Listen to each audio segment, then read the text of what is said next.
Hello दोस्तों, आज मैं केमिस्ट्री से संबंधित क्वेश्चन लेकर आया हूँ। सबसे पहला है चैप्टर पदार्थ का वर्गीकरण। ठीक है दोस्तों, पदार्थ का वर्गीकरण। सबसे पहले हम समझते हैं पदार्थ का वर्गीकरण किस रूप में किया गया है। तो सबसे पहले यहाँ समझते हैं रासायनिक संरचना के आधार पर पदार्थ को 3 वर्गों में विभाजित किया गया है: तत्व, यौगिक और मिश्रण। ठीक है। उसके बाद पदार्थ शुद्ध द्रव्य के रूप में 2 या 2 से अधिक शुद्ध द्रव्य को मिश्रण के रूप में रहता है। ठीक है। पदार्थ शुद्ध द्रव्य के रूप में या 2 या 2 से अधिक शुद्ध द्रव्यों के रूप में रहता है। ठीक है।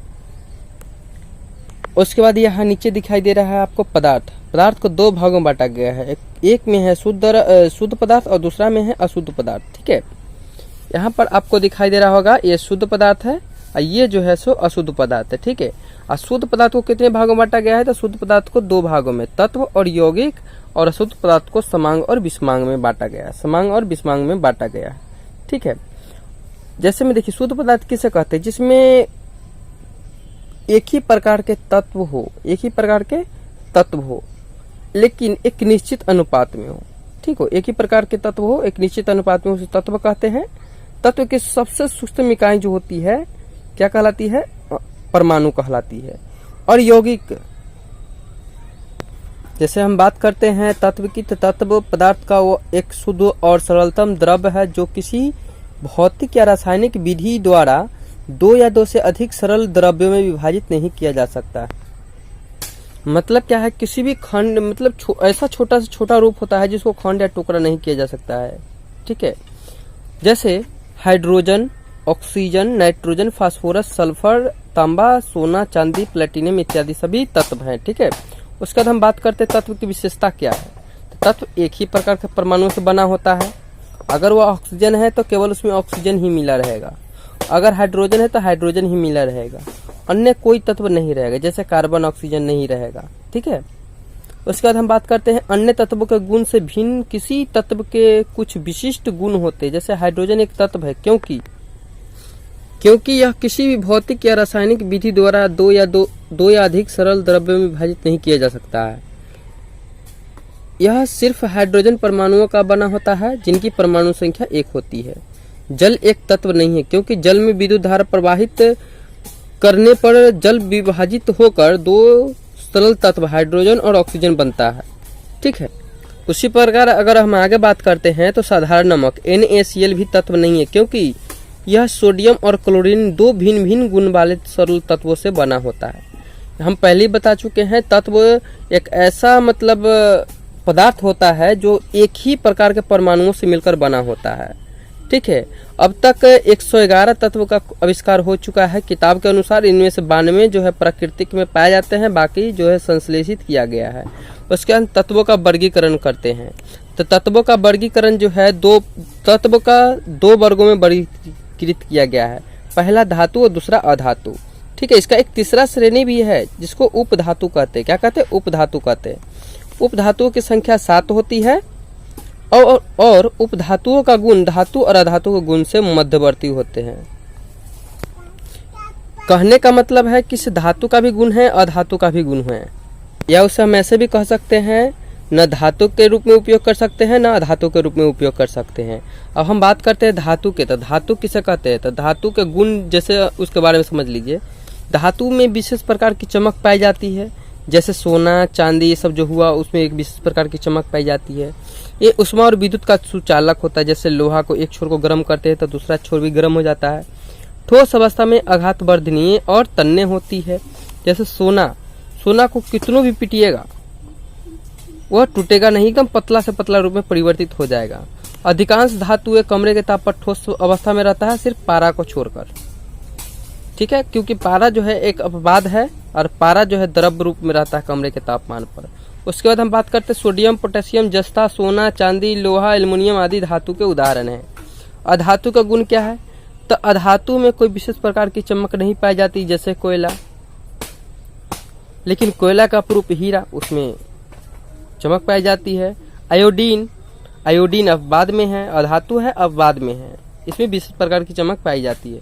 ये उष्मा और विद्युत का कुचालक होती है, लेकिन ग्रेफाइट को छोड़कर। ग्रेफाइट जो है विद्युत का सुचालक होती है।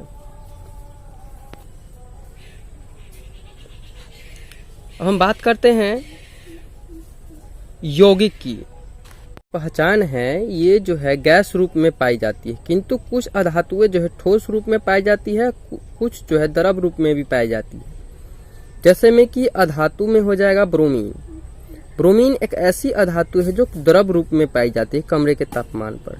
ठीक है, इससे दो क्वेश्चन आते हैं। इसमें से कौन ऐसा अधातु है जो कमरे के तापमान पर द्रव अवस्था में रहता है, तो वो हो जाएगा ब्रोमीन, Br ब्रोमीन। ठीक है, ब्रोमीन हो जाएगा। उसके बाद हम बात करते हैं धातु की। कौन ऐसा धातु है जो कमरे के तापमान पर द्रव अवस्था में रहता, तो हो जाएगा पारा। पारा एक अपवाद है जो कमरे के ताप पर द्रव के रूप में पाया जाता है। ये 4 नंबर में है, कमरे के तापमान पर द्रव रूप में रहता है पारा। ठीक है, उसके बाद हम बात करते हैं यौगिक की।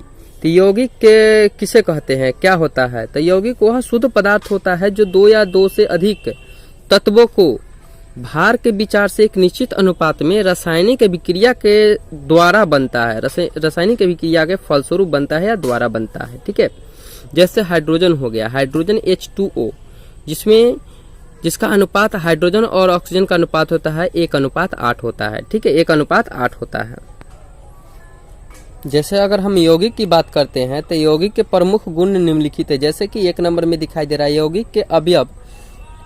यौगिक के अवयवी तत्वों को किसी भी यांत्रिक या भौतिक विधि द्वारा अलग अलग नहीं किया जा सकता है।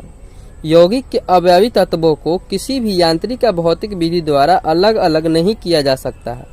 उदाहरण के लिए आयरन सल्फाइड, यानी जिसको फेरस सल्फाइड कहते हैं, को ले लेंगे, उसको लोहा और गंधक को संयोग से बनाकर एक यौगिक बनाएंगे।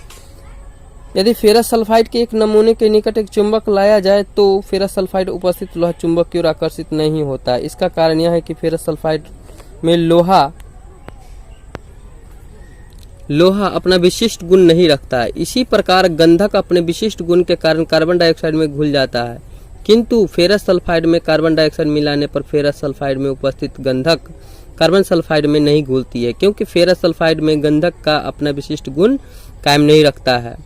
ठीक है, दूसरा नियम है, दूसरा उसका जो गुण है, किसी यौगिक के गुण उसके अवयवी तत्वों के गुणों से बिल्कुल भिन्न होता है। जैसे हाइड्रोजन ऑक्सीजन के संयोग से बना जल एक यौगिक, किंतु जल के गुण हाइड्रोजन और ऑक्सीजन के दोनों से बिल्कुल भिन्न होते हैं। ठीक है, तीसरा है, किसी यौगिक के बनने में उष्मा या प्रकाश के रूप में ऊर्जा का प्रायः उत्सर्जन या अवशोषण होता है। उत्सर्जन या अवशोषण होता है कैसे? तो हाइड्रोजन या ऑक्सीजन गैसों को परस्पर मिश्रित कर देने पर उनके बीच तब तक अभिक्रिया नहीं होती है जब तक मिश्रण में विद्युत चिंगारी न उत्पन्न हो जाए। जैसे यदि लोहा और गंधक के मिश्रण को साधारण ताप पर ही रहने दिया जाए तो उनके बीच तब तक अभिक्रिया नहीं होती है जब तक मिश्रण को गर्म न किया जाए। गर्म करने पर लोहा और गंधक तीव्रता से अभिक्रिया करके फेरस सल्फाइड बनाता है। ठीक है, उसका चौथा नियम पर आते हैं। चौथा उसका गुण है, यौगिक में उसके अवयवी तत्व जो होते हैं भार के विचार से एक निश्चित अनुपात में रहते हैं। ये 100% सही है। निश्चित अनुपात में नहीं रहेगा तो यह यौगिक नहीं बनाएगा। जैसे जल में चाहे उसे किसी भी स्रोत से प्राप्त किया जाए, हाइड्रोजन और ऑक्सीजन का भार के विचार से अनुपात हमेशा 1:8 रहता है।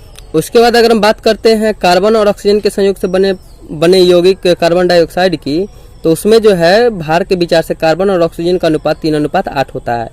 कार्बन डाइऑक्साइड में कार्बन और ऑक्सीजन का अनुपात कितना होता है? 3:8 रहता है। ठीक है दोस्तों, तो वह जो हो जाएगा यौगिक हो जाएगा।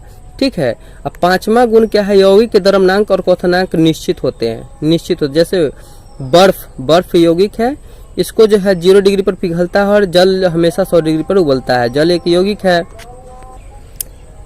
छठा नंबर गुण है, यौगिक एक समान पदार्थ है। एक समान पदार्थ है अर्थात यौगिक के संगठन और गुण हमेशा एक समान रहता है। जैसे लोहा और गंधक के संयोग से बने यौगिक फेरस सल्फाइड के चूर्ण को एक माइक्रोस्कोप से देखा जाए तो लोहे और गंधक के कण अलग अलग नहीं दिखाई पड़ते हैं। मतलब क्या, दोनों मिक्स हो जाते हैं। ठीक है, अगले दिन हम बात करेंगे दोस्तों तत्व और यौगिक के गुण के बारे में। ठीक है दोस्तों, उसके बाद हम बात करेंगे यौगिक और मिश्रण के गुण के बारे में, उसे नेक्स्ट वाले क्लास में। तो आज के लिए बस इतना ही रहने देते हैं।